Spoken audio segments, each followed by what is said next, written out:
What's going on, everybody? Welcome in to another episode of NASCAR Coast to Coast, brought to you by Whelen Engineering, manufactured in America for over 70 years. Whelen Engineering. It is NASCAR Coast to Coast. Yours truly, Chris Wilner, Kyle Rickey, out in Connecticut at the radio station, wrapping up his morning duties. Kyle, 4th of July weekend is always massive when it comes to the motorsports calendar. I'm pretty sure every short track across the country had some sort of event, and I'm sure they all included fireworks at some point. But I want to know, because we talked about it last week, how'd your fireworks show go at Stafford? I see you have all your limbs intact, so I think we're going to be okay. It was spectacular because, one, I wasn't there. I was in Nashville the week they shot fireworks off. Ah. And we wanted to kick off the 4th of July weekend early. Everybody does it on July 5th, 6th, 7th. So we, went out of the box and did it a week earlier. And it apparently, according to the pictures I saw, was spectacular over the Stafford half mile. All right, well, good. I'm glad I decided to do it when you were away, just because, Kyle fire doesn't really mix. But, no, you're right. I mean, several racetracks had midweek shows. Of course, we talked about that last week in the Celebration of America 300 at Oxford. And just such a cool weekend when it comes to grassroots racing and our NASCAR regional schedule to have, the 4th of July. I mean, what goes better with hot dogs and burgers and brats than race cars? I mean, come on, that's America right there. So glad you had a great weekend. We got a big show for you guys as well. Katie Hettinger stops by in segment number 2. Going to talk about her late model schedule this year. Of course, she is running double duty for the family team in the Cars Late Model Stock Tour. Excuse me, and the Pro Late Model Tour. So we're going to talk to her about that in segment number 2. And, of course, all the racing action and as well as a calendar coming up with some news and notes as well, recapping the events over the weekend. But let's start with ARCA West. Double duty. Speaking of 4th of July, they had a double whammy at Irwindale Speedway. Kyle, Sean Hingorani, we talked about it. The pairing back with Venturini came at just the right time, because not only did he sweep the weekend, he's now back in the points lead looking to defend last year's title chase. What are your thoughts from Irwindale? It was a little bit bizarre there on Saturday. We'll get there, but Thursday he dominated pretty much. Yeah, he dominated. He got out front early and kind of walked away. It was really fun to watch Isabella Robusto come up through the field. Both have voice issues today. She started 5th or 6th there in the 3rd row, but made her way up through the field and was in position to really have a good run. In fact, did, finishing in the 2nd spot on night 1. Night 2, a little bit more eventful for her and Sean Hingorani, who ultimately claimed the win in a wild night 2. But night 1, relatively tame. It looked like Isabella had the faster race car. Sean had the line down in the outside lane, that second groove, about a 1.5 feet, 2 feet off the outside wall, and was able to dominate the opening night of that event. That saw, one major incident. Jack Wood backed it into the outside wall, had to go to a second car for night number 2. And he also came back and had a nice rebound on Saturday. Yeah, that racetrack is so cool. And I know I'm not the only one that says maybe eventually NASCAR needs to think about a National Series race at Irwindale. The lines are so unique. The way the banking is, the bottom can be good if you nail it because it's super flat. It's the shortest distance around. But, man, you got the banking on the outside. Produces great racing. We saw it again. Sean Hingorani, of course, got his first West win there last year. He now resumes victory stride this weekend with a win on Thursday. Then they had a day off on Friday to, enjoy the West Coast, get things turned around. And then we ran Saturday's 150 at Irwindale Speedway. This is where it got interesting. Sean Hingorani announced the winner, but it's not as he crosses the finish line. It is some 10 minutes later as they're sitting on the front stretch because there was a debacle whether he jumped the final restart. ARCA officials look at it. We're sitting there not knowing what's going on. Jack Wood, who finished second, parked there thinking he may have just scored his first career win. And then they give it to Sean Hingorani, and then just all heck breaks loose. I don't know where to begin. And of course, if you know what we're talking about, the video's all over social media. The public address announcer had some choice words. I believe it's Tim Huddleston. Yeah, okay, so I was about to say, was that Tim's voice? So the promoter and announcer, Tim Huddleston, was on the PA mic, had some choice words for the Hingorani camp after they were introduced as the winners, and refused to interview them and said, classless, I'm going to go focus my energies on Jack Wood, who finished second place. Kyle, listen, I don't know what happened. I don't know the feud. I don't know what transpired. But, I mean, to do that on live television on Flow Racing and in front of all your fans, I mean, not a good look, I don't think. He made some comments as soon as Sean pulled up to the front straightaway and they started allowing the crew down onto the racetrack. And I think the celebration began, I think, as we would expect it, but I don't think a lot of folks realized that the finish was under review at the time. So it So was there was a lot premature. of, They were hooting and oh yeah, hollering. Yeah, yeah. there was a lot of hesitation as to, do we interview him, do we not? I think there was some choice words from some of the crew guys from Sean Hingorani's camp to Tim. Tim responded the way he did, with some words that probably should not have made any sort of television, streaming or not. Plus, he's on the PA system live at the racetrack with Yeah. with a grandstand full of people, and then went over to Jack and accidentally, I think maybe accidentally, introduced him as the winner, and then said he finished second. It was a mess there for a little bit. It definitely got my attention. Yeah. What was it? Approaching the midnight hour here on the East Coast, and kind of a wild victory lane that ultimately Sean Hingorani did pick up the win after a couple of moments. I did think Tim was able to interview him, but it was after Charles Crawl, the voice of the Arkham Menard series, took the broadcast back following the podium interviews. I saw a video of Tim down there talking to Sean, although those watching on the stream never got to hear it. They may have posted it after the fact, but a wild night number two. Isabella Robusto made a lot of headlines that night as well. Led a bunch of laps. It looked like she had the fastest car. Took her a while to get the lead, but she dug hard on the bottom, took the top spot away, and was able to drive away until that tire went down. I believe it was a tire that went down going Yep. into turn number one, got her into the outside wall after leading 29 laps. So good weekend, but unfortunately never really showed for much for Isabella. Runner up on night one and a DNF on night two. Yeah, but again, the progression for Isabella and Arca has been so fast, so quick. I mean, you look at her Portland performance and also going to these racetracks she's never seen. I mean, this was her first weekend out of Irwindale, and to come away with Yep. a podium finish on Thursday and probably have a shot at the win, if not finish second again without the tire issue on Saturday. So good run for her. Tyler Wright finished third on Saturday's portion. Of course, we mentioned Jack Wood with a career best second place finish, but for Tyler, that like 18 to 20 point lead is gone. He's now 3 markers back of Sean Hingorani, as that series will continue in a couple weeks at Shasta Speedway. So Tyler, and he even said it post race, we're a small operation.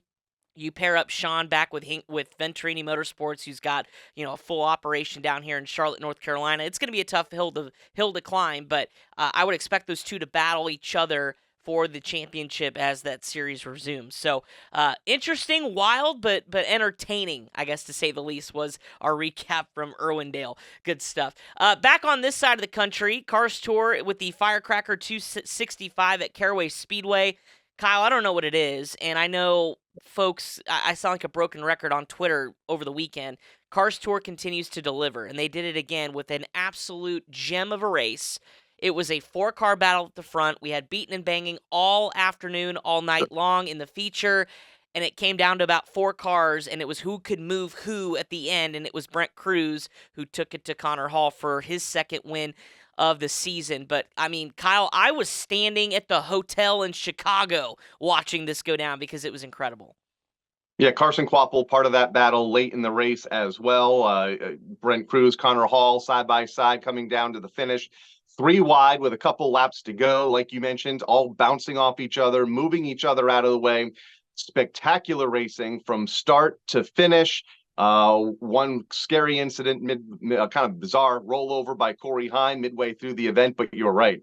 The series continues to deliver week in and week out, whether it be late model stock or the pro late model, and Cars Tour. They have a lot of good momentum, a lot of good things going on right now, heading into the second half of their season. Yeah, they certainly do. And of course, in that mix was Carson Kvapil, who's surprisingly been kind of quiet this year. I know he's had some big opportunities on the NASCAR side of things on the national scale, but still looking for him to get back into victory lane. It's been some time for him. Of course, we talked about Brent Cruz and Connor Hall at the front. William Byron had a great run as well. If those two crashed, William Byron, we could be talking about him as a winner on the Cars Tour this year in that machine, because he was right there in the mix as well. Unfortunately, though, when you look at the championship, Butterbean had another rough go, Kyle. He did. But at the same time, the way that these races have played out, Queen is still just 3 points back of Connor Hall. So he didn't lose a ton, but if you're Brendan Queen, you got to know that, all right, we need to start putting some finishes together here, not let Connor skip away into a championship kind of runaway. Yeah, one more 23rd place finish, and he's going to lose that championship point lead in a hurry. May lose touch with Connor Hall, who's been so consistent and a shot at the championship. So, Brendan will gather back. We'll rebound, hopefully at the Hickory Motor Speedway here for the next event, Throwback Weekend coming up here next up on the Cars Tour schedule. That's right. That is coming up on July 27th, so another couple of weeks off. And then one of my favorite weekends we'll start to see over the course of the next couple of weeks on social media, who's running what throwback scheme. Yep. Darlington has that on the national scale for NASCAR, but for the Cars Tour for late model grassroots racing, this is kind of our throwback weekend, and it's super, super exciting to see. So looking forward to seeing who does what with that.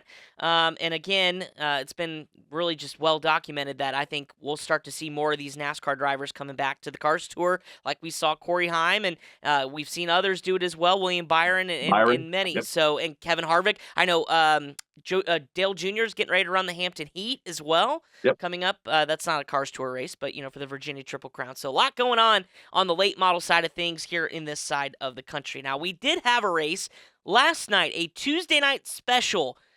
Went a little late for my liking, but that was okay. The Slinger Nationals, the 45th running of that legendary race in Wisconsin. And I thought we were going to be talking about a Ty Majeski, Luke Fenhouse going for another win.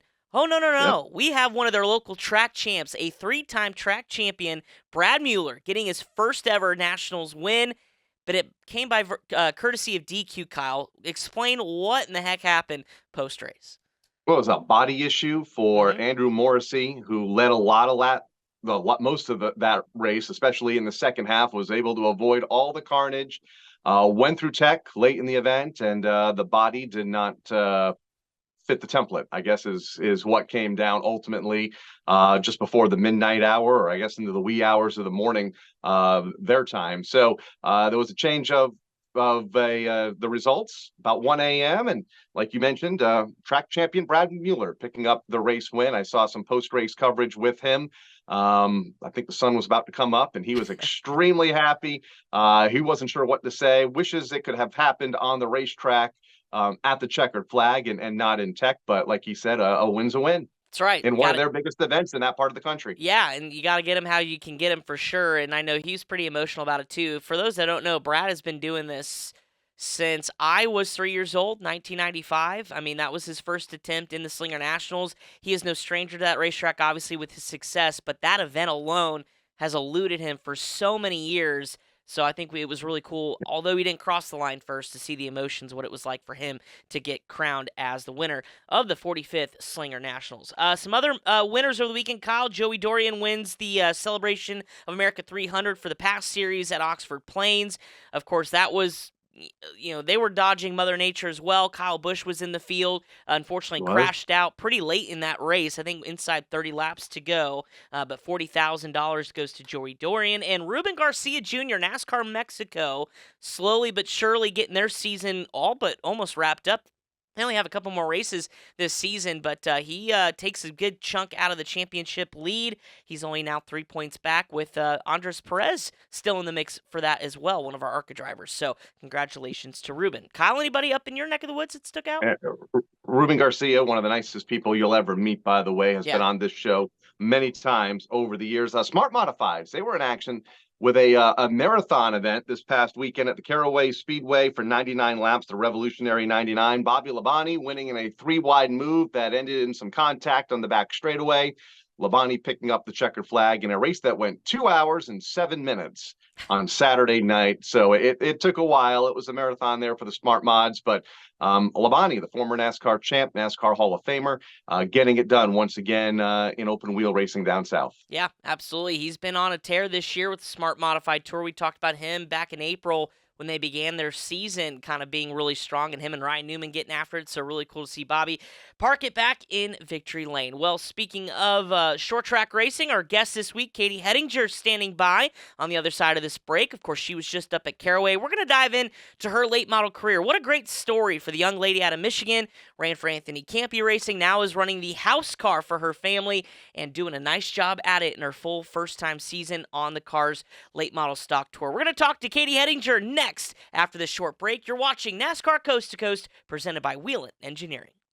Wheelin Engineering, a global leader in the emergency warning industry, designs and manufactures reliable and powerful warning lights, white illumination lighting, sirens, controllers, and warning systems for the automotive, aviation, and mass notification industries worldwide. Wheelin products are designed, sourced, and manufactured in America and tested on site to meet the toughest industry standards. Wheelin Engineering, manufactured in America for over 70 years. We never left, and we're here to stay.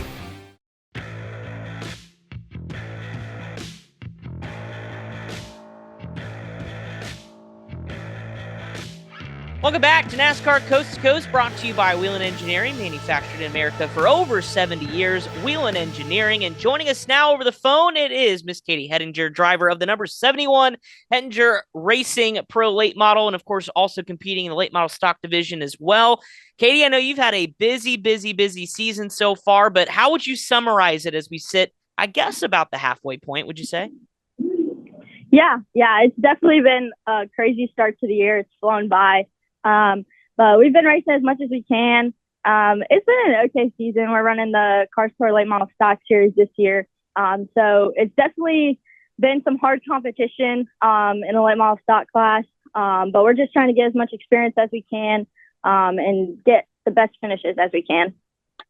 Experience and exposure with that series, especially over the ownership change of that series last year, moving to Flow Racing full time. How big of a factor has that been for you? Still relatively new, but you're a couple of years in now for that series. And how have you seen the exposure grow and maybe interest in Katie Hettinger grow because of it? Yeah, it's definitely helped a lot with the new owners and having it on Flow Racing now too. Just helps get the series out there and helps the drivers too. Because it helps grow my fan base and I can help grow Cars Tour's fan base and everything like that. So everything helps each other, helps get more fans to the track and everything. So it's definitely helped me in the series a lot. Absolutely. And I know this year you had a little bit of an adjustment. You go from Anthony Campy Racing to running the family car this year. What did you learn from that experience that helped you with your family program coming into 2024? Definitely had a lot of fun last year with the Campy team, running pros and then now running late model stocks. It definitely was a jump with like competition and stuff like that. But we had a good season last year. We really wish we won the championship, but finishing second was still good for us. And then this year, now working with my dad full time, we have our up and downs, but it's all new and a big learning process. And so we're just taking it race by race. We've talked about you for years. This is, I think, the first time we've actually been able to have you here on NASCAR Coast to Coast. So give us a little bit of your background. What got you involved in motorsports and kind of those steps that got you to where you are today, running the car store full time? Yeah, so I'm a third generation driver. So my dad's dad, my grandpa Boo, and my dad raced. My grandpa, he raced like sprint cars and midgets, and my dad raced a little bit of everything. But I went to my first race when I was like 2 weeks old. So I grew up at the track, always knew I wanted to race. And so when I turned 5, I started running quarter midgets. And I ran those for about 5 years. So I was 10. And then I switched to dirt and I ran micros for a couple of years before getting in a CRA junior late model. So I started running those. And then in 2020, my second year of that, I won the championship. And that's when we got hooked up with Lauren Rainier and Matt Piercy Racing. And in 21, we came down, started running limited late model at Hickory. And then in 22, I became the winningest female there at Hickory in late model stock. So that really helped me get like my start. And then we wanted to move up and start running more Cars Tour races. So then last year we ran with Campy in the Pro, and now this year in the late model stock. Wow. So it's been a There you lot go. in such a pretty short amount of time. I mean, that is an incredible racing resume, Katie. But I have to ask you too, 'cause I know you're still in school and you're from Minnesota. So how has that been adjusting to not only all the travel, but trying to have a somewhat of a social life and school and focus on your racing career too? Yeah, it definitely was hard. So I actually grew up in Michigan. My mom lives in Michigan. Okay. So when in 22, I switched to online school. My sophomore year of high school, I switched to online. And then a year ago, my dad and I moved to North Carolina. So it's definitely been hard with online school and everything. But being able down here with all my friends like that I see at the track every day and who have similar interests with me, it's definitely a lot of fun. And being able to like work on my racecraft and everything and training and stuff like that during the day helped a lot. Speaking of that, we're in the heat of the summer.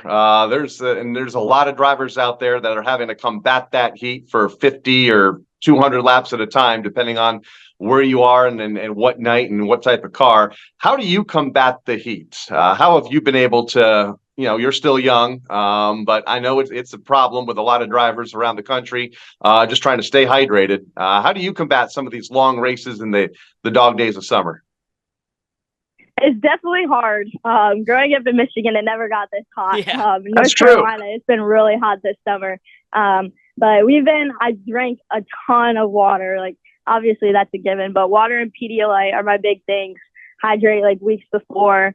And then like try to stay out of the AC as much as I can on test days or stuff so that my body gets used to the heat. And then my helmet blower in the race car always helps too. Yeah, absolutely for sure. But still, it is hotter than Hades in there, I'm sure. I know another part of your training too, being a part of the Team Chevy group. How important has that been, Katie? I mean, when you look at not only the resources you have, but the staff, Josh Wise, you've got, some of the other Team Chevy drivers to lean on. How beneficial has that program been here as of late for your career? Yeah, it definitely helps a lot. Growing up, I always played sports, so I was always kind of like in shape, but man, they whipped me into shape when I started working with them. Just like the different like workouts that we do to help different things that I don't really think about usually. But it's helped a lot. We do a lot of reaction time stuff, a sauna, play sports, like do stuff like that. So it's definitely helped keep my mind and my body ready for the car. A lot of oval short track talk. Did I see you're running some road racing as well this season with SCCA?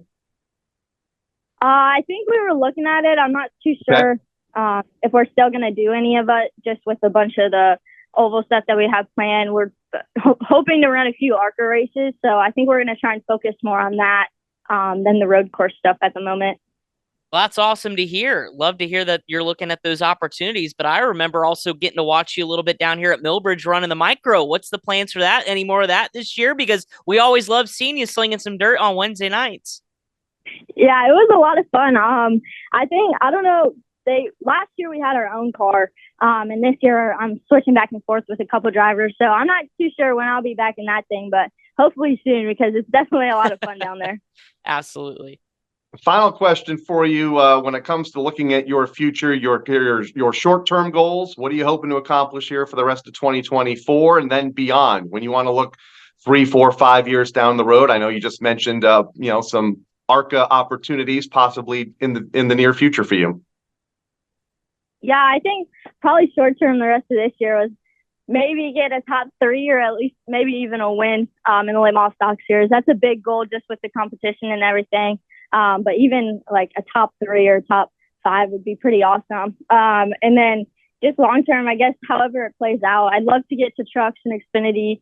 And then obviously Cup would be amazing. But trucks have always been a big thing I want to get to. So hopefully we can just plan out from here, get some good finishes rest of the year, see what we want to do next year, and move on from there. Who's been your source of influence, Katie, in your career? Is there a driver, somebody you lean on or talk to, or it's offered advice or something like that as you kind of progress and say, okay, this is where I kind of want to be, or this is who I want to kind of have my career modeled after? Is there somebody that's influenced you over the course of the last several years? I always say that my favorite Cup driver is Kyle Larson, and I've always wanted to be like him. I told everyone that I want to be like Kyle Larson when I get older. Just the way that he can get in anything and drive and have a good result, and how He has so many like different cars that he can drive, like dirt and road course and oval. I just think that's really awesome to look up to. And so it'd be pretty awesome to be like him someday. Not too shabby. I would say I would exactly agree with you if I had that talent 100%. Before we let you go too, I know you're a person of many talents. Did I see that you used to show cattle before you really focused on racing? Yeah, I did. Oh my I showed. goodness. So my best friend growing up, she always showed. And so I'd always go with her to fair. And then in 22, I made a deal with my dad that if I won a race, I got a cow. And so when I won my first race at Hickory, I got a heifer, which is a female cow, and I named her Hickory. And so, yeah, I did that in 22, and then I'm going to show again this year back home in Michigan at our county fair. Oh, wow. I mean, that's interesting. You see a lot of race car drivers and they win. Oh, I'm going to buy this, PlayStation or whatever. You got a cow. All right. I like it. Yeah. Well, hey, Katie, it's been a pleasure catching up with you. Best of luck the rest of the season. Of course, also with all your future endeavors. I'm looking forward to chatting with you. Hopefully, when we get to talk about your first ARCA race here, hopefully before too long. Yeah, thank you. I appreciate it. Thanks for having me. Absolutely. That's Katie Hettinger again, racing in the late model stocks, pro late models, in the Cars Tour in that 71 machine. Appreciate her joining the show. Coming up next, the calendar and news and notes here on this busy race weekend. That's next on NASCAR Coast to Coast, brought to you by Whelen Engineering. Whelen Engineering, a global leader in the emergency warning industry, designs and manufactures reliable and powerful warning lights, white illumination lighting, sirens, controllers, and warning systems for the automotive, aviation, and mass notification industries worldwide. Whelen products are designed, sourced, and manufactured in America and tested on site to meet the toughest industry standards. Whelen Engineering, manufactured in America for over 70 years. We never left, and we're here to stay.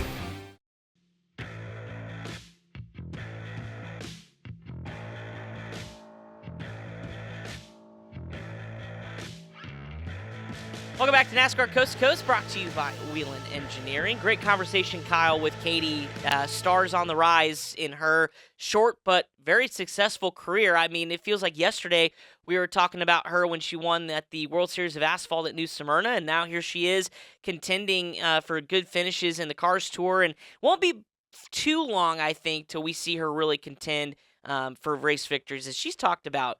It is such a jump, even just going from pro late models to late model stocks, level of competition, the way the racecraft changes just a little bit, longer races as well. So I think she's well on her way, though, but really good conversation. Glad we got her on the show. Great on the racetrack, but on social media, she's really stepped up her game. She's great with the fans at the racetrack, good personality. She's come a long way, both on and off the racetrack, and I look for big things from Katie on down the road. On the racetrack, she has a full summer. Like she mentioned, she's going to be busy about every week from here on out. Yep, absolutely. Hopefully that includes a trip to Millbridge on the dirt. She was fun to watch in a micro. We can see if she can get her back behind the wheel. Some news and notes, Kyle, before we get to the calendar this weekend. We talked about it last week. It was really cool to see on the entry list for the NASCAR Xfinity Series at Chicago, Alon Day being in the field. NASCAR Euro veteran, of course, comes with a lot of experience because of the way those cars race and where they race. Probably may have a good day. Now, granted, was running for Alpha Prime, so a little bit of an underfunded team, but didn't even get a chance to race. Unfortunately, crashed pretty early on in practice on Saturday before they qualified for the NASCAR Xfinity Series. And this goes back to the difficulties of Chicago. The spotters can't see every inch of that racetrack, and Justin Allgaier was sitting there for about 40 seconds in the tire barriers, and here comes Alon Day just shredding the left side of his race car. It was tough to see, and I saw him back in the garage area. He was pretty dejected. I hope he gets another chance because, gosh, that's got to be gut-wrenching going out like that. Not even going to get a chance to qualify for the race. Yeah, he got about a lap and a half in, one full lap at speed, and then, like you mentioned, Allgaier got into the tire wall. Hardly any damage to Justin's car. He was just waiting for a gap in traffic to back up and continue on. And unfortunately, while he was waiting for that gap, there were 7 or 8 other cars that went by to drivers right on the inside. And Alon came in with a little bit more speed and clipped him at a pretty good, destroyed the left side of that car, pretty good clip.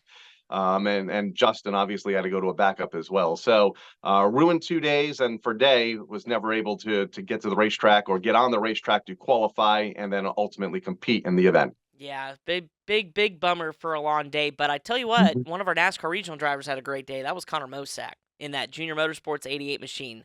Almost had a Yep. top 5 finish in his return to JRM. Of course, ran late models for them for so long.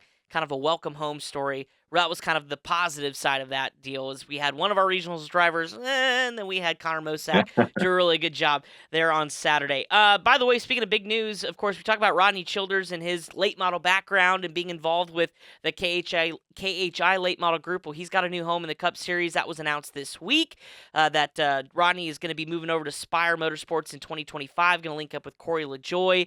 Corey's got regional background, of course, back in the K&N days, in what is now ARCA days. But Kyle, what do you think? I mean, we talked about the relationship him with Josh Berry, right? Two late model guys coming through. Here they are, paired together, share so much in common. What's the relationship going to be like with Corey, you think, in 2025? I think it'll take time to build, but they have 6 months now to build it, more than that when you look to the start of next season. Obviously, Spire needs a shot of something. Corey needs a shot of something. I mean, I don't think it's much of a secret that team has struggled, maybe more so than they expected this year. They thought they would be a top 15 to 20 team on a regular basis. That hasn't been the case. Corey has been involved in his fair share of incidents the last couple of weeks, especially. So, new energy, new chemistry.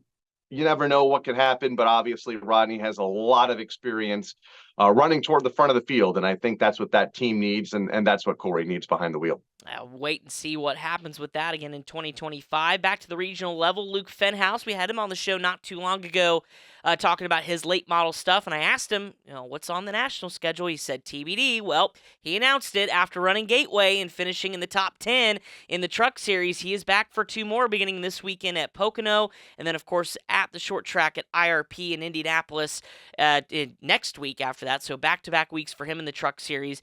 Kyle, is this one of those things where maybe some big track experience led to more short track? Because, well, he's going to go to Pocono where it's big 2.5 mile oval, but I feel like the transition's been decent. But what do you expect for him both this weekend and at IRP?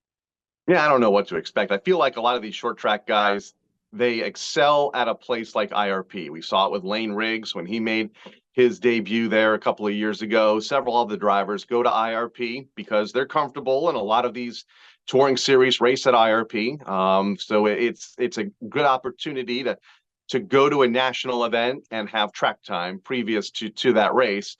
So I think he'll do well there. I think Pocono is going to be a challenge for him. High speed, 3 completely different corners. But, to be fair, it's a challenge for, I feel like, most of the drivers in the truck field, except for maybe like a Matt Crafton, who's been there for the last, ever since the truck started going. So it's a quick race, not a lot of time to recover. If you do make a mistake, will be fun to watch on Friday night to see what Luke can do. That's right. You can hear Kyle and the MRN crew out there at Pocono this weekend covering all in the mountains. Also, too, some notes or news, interesting enough, is the topic of timed races. We saw this at Chicago. We had to deal with Mother Nature and the weather, and so they picked a time and said, listen, sundown is at this time. We're now kind of almost going IMSA format, having a countdown clock, and you're racing until we get to that time, and then the white flag comes out. Question for you, on the short track level, even at Stafford Motor Speedway, we have rain delays. You try to get the show in. I'm not sure if the track has a curfew or not, but do you like this idea of maybe saying, okay, we're going to pin, let's call it 11 p.m. If we can get back underway, we're going to shut it down at 11. Now, granted, obviously with heat races and things like that, it's a little bit different, but if you're in the middle of a feature, is it worth shortening, or do you just try to reschedule at that point? No, I think you stick to the lap counter and you get it in when you can get it in. However, I am all for it. I am all for it on road courses, on the National Series, and I'm all for it on maybe some of the ovals if we're running up against darkness like we were last week, like we have at Pocono in years past, and Michigan. I remember one year watching the sun go down in turn 4, and it was getting dark pretty quick. If when you announce that time limit, though, the stage breaks, I think should go away. Let them keep racing. Let them, once the clock starts, the stage breaks stop. Award the points, do what you got to do, but keep the race green. I think that was one of the more frustrating things last week is, hey, we have 20 minutes left, and we're going to throw a caution now to end stage 2. And, And roll around caution under laps yellow aren't exactly, yeah. they're not exactly quick in Chicago. So, you waste half of the time remaining, roughly, I think it was like 8 minutes under caution, which is, 2 pace laps there. So, once the clock starts, the stage breaks, they go away. Keep them green. I think you need to get Elton Sawyer on the phone and pitch him that idea. That's not too bad. But, no, interesting stuff for sure. And, of course, NASCAR's always looking at a way to even or make things better and to provide this kind of opportunity to make these situations better. So we'll see what happens in the near future. But here, speaking of future, is the calendar this weekend, because there's a couple big ones coming up, including one that is going to be happening as this show gets put on the World Wide Web. And that is the 45th running of the Governor's Cup, Vermont Governor's Cup, at Thunder Road Speed Bowl in Barre, Vermont, home of Dave Moody. And this was rescheduled, of course. This was that big weather system that impacted New Hampshire a couple of weeks ago. But we're finally going to get to run it this weekend before Pocono. Cole Custer, back in the field, says, I'm not missing this. I've been dying to run Thunder Road for so long, and he's going to get a chance to do it here tonight. Of course, this is the final leg 2 of the Ken Squire Cup, that Triple Crown series for Thunder Road Speed Bowl. So, Kyle, it's a unique racetrack, and, of course, Cole Custer wants to run it, so it's going to be very entertaining. But the history of this place is pretty incredible, too, when you look at the names that have come out of Thunder Road. Yeah, it's been on the short track landscape for, like you've mentioned, over 50 years now. Not just drivers, but announcers like Dave Moody. And I know he was supposed to be there for the original running of this event back on New Hampshire weekend. I wonder if he'll make the drive up and then make the drive back to Pocono. It's doable. It's in the same sort of region of the country. Yeah. It's a haul, but, could be worth it. That's his event. That's an event that he grew up with.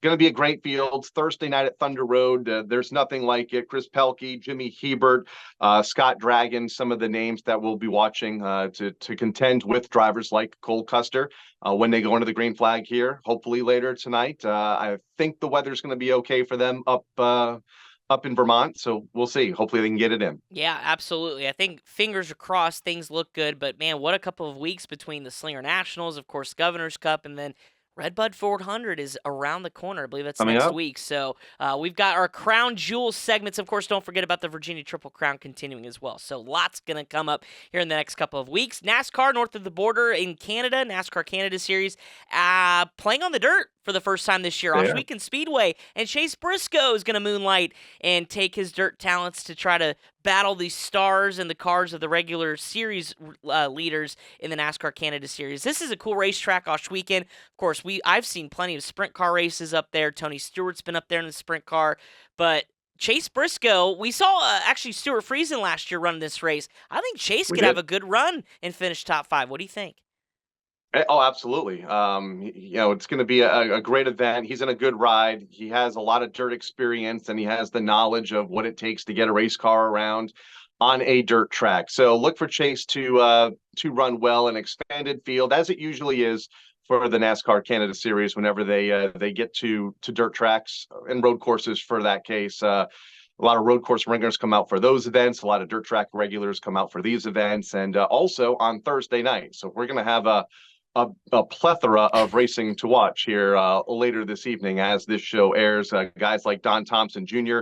expected to be in the field. And then, of course, the regulars, Andrew Ranger, battling for a championship, Marc-Antoine Camerand, all looking for race wins and to contend for that NASCAR Canada title, which also beginning to wind down as they hit the second half of their season. That's right, and you mentioned that championship battle. Kevin LaClaw swept the last 2 rounds of the championship, and he comes in still in a little bit of a points deficit to Andrew Ranger, but Marc-Antoine Camerand, who won the season opener, is right there as well. I believe 18 points separate, or 4 points separate the top 5, or top 4. So interesting championship battle here it's very tight for sure. Other racing going on the weekly schedule, of course, Autodrome Granby on the NASCAR slate is going to run on Friday, as well as Stafford Speedway, Montana 200 at Mission Valley Super Oval. We had one of those drivers on the show last year previewing that's coming up on Saturday, as well as South Boston, Jennerstown, Riverhead, the super modifieds at Berlin. We saw them loading in on Twitter. I saw Jeff Striegel tweet about it. Those are going to be fun to watch as well. Langley, Florence, and Bowman Gray all on Saturday as well. Kyle, what's on your calendar? I know you're headed to Pocono. Can you dip over to any one of these racetracks on your way? What do you think? It'll be tight. We'll see. I may look into it. Also, this weekend, want to give a shout out to the Seekonk Speedway, the annual running of the Boston Louis Memorial for the Northeast Midget Association. That is on Saturday night. Alan Bestwick will be part of the broadcast team, along with Jackie Arute. So they'll be on the PA on Saturday. They're expecting a field of about 30 midgets. Avery Stower, the defending winner. Sammy Swindell and Ken Schrader among those in the field on Saturday night. In a NEMA midget for the Boston Louis Memorial, a race that started, I believe, in the late 90s at the New London Waterford Speed Bowl after we lost Boston Louis, and it has continued several decades now later, and for the last couple decades at the Seekonk Speedway. Man, that's like throwback night when you've got Alan Bestwick and Jackie Arute on the call, and then Ken Schrader and Sammy Swindell behind the wheel. That's awesome. Can't wait to check that out. Appreciate that, Kyle. Speaking of what's coming up also this weekend, Motor Racing Network is going to be your home for all things NASCAR in the mountains of Pocono, Pennsylvania, beginning Friday with the NASCAR Craftsman Truck Series CRC Brackling 175 on Friday at 5 p.m. Eastern Time is that airtime. Then on Saturday, a double dip, NASCAR Cup Series practice and pole qualifying at noon before we go racing for the NASCAR Xfinity Series, the Pocono Mountains 224 at 2:30 p.m. Eastern Time, and then that all leads into NASCAR Live Race Day on your Sunday, 1:30 Eastern is the airtime for that, and that'll lead you up to the Great American Gateway 400 at Pocono. Kyle, you're on the broadcast crew this weekend. Pocono's fun to watch. Be careful on your trip up there, but where are you perched at? Are you in turn 1, turn 2, or turn 3? I will be in turn 2 with the bears and the bees wildlife that often hangs out behind the Pocono Raceway. So hopefully they do a walkthrough, the folks at Pocono, before we get there and ready to go on Friday night for the truck race. But always a great weekend. It's a great view overlooking the tunnel turn and one of my favorite on the circuit. So can't wait to get up there and cover it all this weekend. All 3 of NASCAR's National Series in action on the Tricky Triangle. Looking forward to tuning in to the Motor Racing Network all weekend long. Well, we thank you folks for tuning into this week's edition of NASCAR Coast to Coast, brought to you by our friends at Whelen Engineering. Manufactured in America for over 70 years, Whelen Engineering. For our producer this week, Craig Moore, and of course my co-host, Kyle Rickey, my name is Chris Wilner. Thanks to Katie Hettinger for joining us on this week's show. Have a great weekend of racing, and of course we'll talk about it all next week.